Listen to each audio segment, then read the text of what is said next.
Okay, so I'm gonna continue with the part two. So which is part three, by the way. So yeah, let's get to section. Why isn't it working? Let's get to section three of the one of part three. Okay, so words often have implicit meanings, like thinking about your team at work and business. You may have words you use in a particular way that only your team members knows. And that is one kind of implicit meanings, right? So sometimes words have, implicit meanings that are not personal or team-based. So some implicit meanings reflect outdated or negative associations. And I call this historical association of archetypes. So an archetype is an historical model of something, an understanding of what something is and how it's supposed to act around people. So archetypes unconsciously tell us who is typically in a role. So they also tell us for whom to use a particular descriptor. So those expectations can unconsciously limit our ability to see who people really are. And let me give you a riddle. 수수께끼 하나 드릴게요. The riddle that is often described a hidden archetype in a word. So I want you all to like read this with me, okay? So a father and son were in a car accident, 차 사고 났습니다, where father was killed. An ambulance brought the son to the hospital. He needed immediate surgery. In an operating room, a doctor came in and looked at the little boy and said, I cannot operate on him. He is my son. So let me ask you a question. Who is the doctor?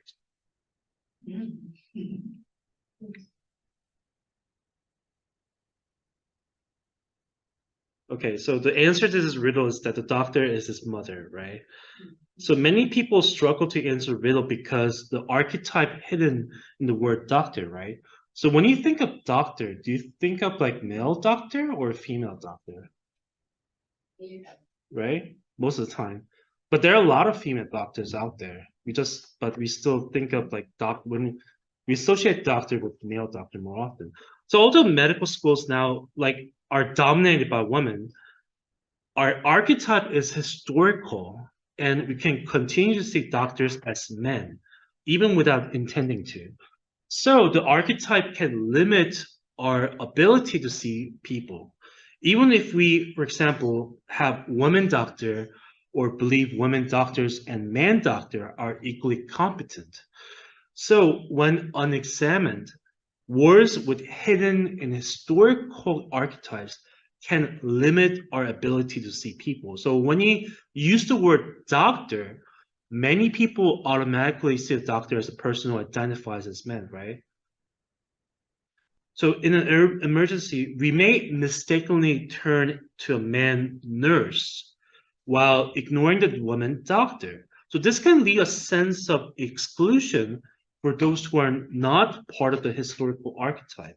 So you may not work in a medical context. So let's do the same exercise of words with broader application, the word genius. So on your piece of paper, okay, write down one person who's considered genius. 본인이 생각하기엔 그 역사적으로 천재라고 불리는 인물 한번 떠올려 보세요. Okay. What's you? Einstein. Anybody else? 목사님. 안 돼.